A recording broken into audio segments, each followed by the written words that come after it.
നിർമ്മല കോളേജിൽ എത്തിപ്പെടുമ്പോൾ ഉള്ളിൽ ഒരുപാട് വിഷമങ്ങളുണ്ടായിരുന്നു. കാരണം വീടിന് തൊട്ടടുത്ത് തന്നെയായിരുന്നു പച്ച പറഞ്ഞ സെന്റ് ജെയിംസ്. അവിടെ കിട്ടിയില്ലല്ലോ എന്നുള്ളൊരു വിഷമം ഉണ്ടായിരുന്നു. പിന്നെ ഈ 6 വർഷം എങ്ങനെയെങ്കിലും തള്ളി നീക്കണല്ലോ എന്നായിരുന്നു വന്നപ്പോ ഉള്ളിലുണ്ടായൊരു ഇത്. പക്ഷെ പിന്നീട് ഓരോ വർഷവും ഇവിടെ പഠിച്ചിരുന്നില്ലെങ്കിൽ അതൊരു വലിയ നഷ്ടമായി പോയേനെ എന്ന് തോന്നിക്കുന്ന ദിനങ്ങളായിരുന്നു. ഏതൊരു വർഷം എടുത്ത് നോക്കിയാലും മറക്കാനാവാത്ത ഒരു പിടി ഓർമ്മകൾ നിർമ്മല എനിക്ക് തന്നിട്ടുണ്ട്. ഫസ്റ്റ് ഇയറിലാണെങ്കിൽ ലാബ് എക്സാമിന്റെ സമയത്ത് ഞാൻ വേൾഡ് കപ്പിലെ ഇന്ത്യയുടെയും ഓസ്ട്രേലിയയുടെയും കളിയുടെ സ്കോറ് ചോദിച്ചതിന്റെ പേരിൽ പ്രിൻസിപ്പള് എന്നെ ഒന്ന് പുറത്താക്കിയിരുന്നു. അതായിരുന്നു ഫസ്റ്റ് ഇയറിലെ മറക്കാനാവാത്ത ഒരു ഓർമ്മ. സെക്കൻഡ് ഇയറിൽ നമ്മുടെ ആർട്സ്, തേർഡ് ഇയറിൽ രാമക്കൽമേലിലേക്ക് പോയൊരു യാത്ര, അത് ഒരിക്കലും മറക്കാൻ പറ്റാത്ത ഒരു ഇതായിരുന്നു. പിന്നെ ഫോർത്ത് ഇയറിൽ നമുക്ക് ഫാർമോത്സവം ഉണ്ടായി, അത് ഒരിക്കലും മറക്കാൻ പറ്റാത്ത ഒരു ഇതായിരുന്നു. പിന്നെ ക്യാൻസർ ഡേ നമ്മൾ ഇവിടെ നടത്തിയത്, എല്ലാവരും ഒത്തൊരുമിച്ച് ചെയ്ത ആ ഒരു പ്രോഗ്രാം അത്ര വലിയ സക്സസ് ആക്കി തീർക്കാൻ പറ്റിയതിന് ഒരുപാട് പേരുടെ പ്രയത്നങ്ങളുണ്ട്.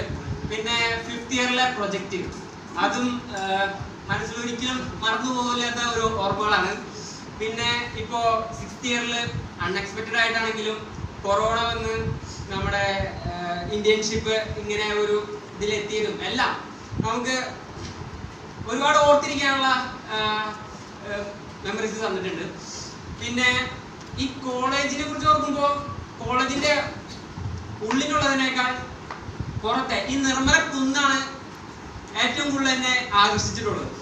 കാരണം ഇവിടുത്തെ വഴികളും ഇവിടുത്തെ ഗ്രൗണ്ടും, പിന്നെ ഞാൻ 5 വർഷം ഉണ്ടായിരുന്ന എൻ്റെ നിർമ്മല ഹോസ്റ്റൽ, ജീവജ്യോതി ഹോസ്റ്റൽ, അത് ഒരു പ്രത്യേക ഒരു ഓർമ്മകളാണ് എനിക്ക് സമ്മാനിച്ചിട്ടുള്ളത്.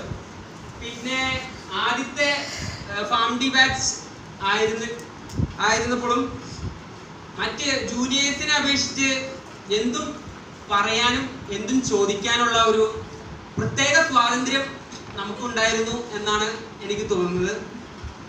പിന്നെ 6 വർഷത്തിനിടയിൽ ഈ കഴിഞ്ഞ 6 വർഷത്തിൽ നമ്മൾ ഒരുപാട് ഇണങ്ങിയും പിണങ്ങിയും നമ്മുടെ സൗഹൃദങ്ങൾ പങ്കിട്ടു. ഒരുപക്ഷെ നമ്മുടെ ബാച്ചിന്റെ ഒരു പ്രത്യേകതയായിരിക്കും വ്യത്യസ്തമായ താല്പര്യങ്ങളും അല്ലെങ്കിൽ വ്യത്യസ്തമായ അഭിപ്രായങ്ങളും എപ്പോഴും എടുത്തു കാണിക്കുന്നവരായിരുന്നു. അതിന്റെ പേരിൽ ചെറുതായിട്ട് ടീച്ചേഴ്സിനെയൊക്കെ ഒന്ന് വെറുപ്പിക്കേണ്ടി വന്നിട്ടുണ്ടോ എന്നതിൽ ഒരു സംശയമുണ്ട്.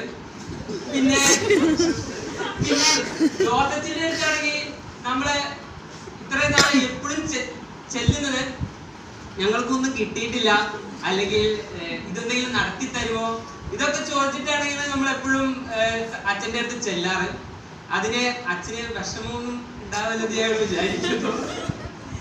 ഒരു പക്ഷേ ഞങ്ങൾ ചോദിച്ച ചോദ്യങ്ങളുടെ ഉത്തരമാണ് ഇന്ന് ഞങ്ങളിലൂടെ ജൂനിയേഴ്സിന് ലഭിക്കുന്ന ഈ സൗകര്യങ്ങൾ എന്നറിയുന്നതിൽ ഞങ്ങൾ സന്തോഷിക്കുന്നു. പിന്നെ എൻ്റെ ഒരു പ്രകൃതം ഇങ്ങനെയാണ്. ഞാൻ എൻ്റെ കൂടെ ഉള്ളവരെ എപ്പോഴും ചിരിപ്പിക്കുക, അല്ലെങ്കിൽ അവരെ സന്തോഷത്തോടെ ഇരിക്കണം എന്ന് മാത്രമാണ് ഞാൻ ആഗ്രഹിച്ചിട്ടുള്ളൂ. അതുകൊണ്ട് തന്നെ ചിലപ്പോ ഞാൻ ചെയ്യുന്നതൊക്കെ ഒരു പ്രോപ്രായത്തരങ്ങളാണെങ്കിൽ പോലും അത് ആരെങ്കിലും വേദനിപ്പിച്ചിട്ടുണ്ടെങ്കിൽ എന്നോട് ക്ഷമിക്കുക. എനിക്കിപ്പോ അതേ പറയാനുള്ളൂ. ഇനിയുള്ള ഈ ചിരിയും നമ്മൾ ചിരിച്ചും കളിച്ചും ചെലവഴിച്ച നിമിഷങ്ങൾ ഉണ്ടാകുമോ എന്ന് എനിക്കറിയില്ല. എങ്കിൽപ്പോലും ഈ നീണ്ട 6 വർഷത്തെ ഓർമ്മകൾ നമുക്ക് ഒരു പ്രത്യേക എന്നും നമ്മുടെ മനസ്സിൽ നിലനിൽക്കും എന്ന് ഞാൻ വിശ്വസിക്കുന്നു. ഞങ്ങളെ എല്ലാ വിധത്തിലും സഹായിച്ച ഞങ്ങളുടെ എല്ലാ ഗുരുക്കന്മാർക്കും, പിന്നെ ഏതൊരു സാഹചര്യത്തിലും എപ്പോഴും ഏതാവശ്യത്തിനും കൂടെ നിൽക്കുന്ന ഞങ്ങളുടെ പ്രിയ സുഹൃത്തുക്കൾ, അവരെ ഇനിയും ഓരോന്ന് തിരിച്ച് പറയേണ്ട ഒരു സമയമില്ലാത്തതുകൊണ്ട് ഞാൻ പറയാം. എങ്കിൽ പോലും ബോയ്സ് ഏതൊരു ഭയങ്കര സിംഗായിരുന്നു. അവര് എന്ത് കാര്യങ്ങൾക്കാണെങ്കിൽ പോലും ബോയ്സ് 7 ബോയ്സ് ഉള്ളൂ. 7 ബോയ്സ് പറയേണ്ട കാര്യങ്ങൾ എന്തായാലും നമ്മൾ ഒരുമിച്ച് എല്ലാ കാര്യങ്ങളും നിന്നിരുന്നു. അതുകൊണ്ട് തന്നെ പിന്നെ ഗേൾസ് ആണെങ്കിൽ പോലും എല്ലാത്തിനും ഒരുമിച്ച് എല്ലാ കാര്യങ്ങളും നിന്നിരുന്നു. അപ്പോൾ ഇനി ഒരുപാട് ഞാൻ ദീർഘിപ്പിക്കുന്നില്ല. ഒരു കാര്യമുള്ളൂ പറയാനുള്ളത്, എല്ലാം നമ്മുടെ മനസ്സെന്ത് പറയുന്നു അതനുസരിച്ച് ചെയ്യുക. അതിനപ്പുറം വേറെ ഒന്നുമില്ല. വിമർശനങ്ങൾ ഉണ്ടാവും, ബാക്കിയുള്ളവർ കുറ്റപ്പെടുത്തും. പക്ഷെ നമുക്ക് നമ്മുടെ മനസ്സെന്ത് പറയുന്നു അതനുസരിച്ച് പ്രവർത്തിക്കുക. എല്ലാവിധ ഭാവങ്ങളും നേരുന്നു.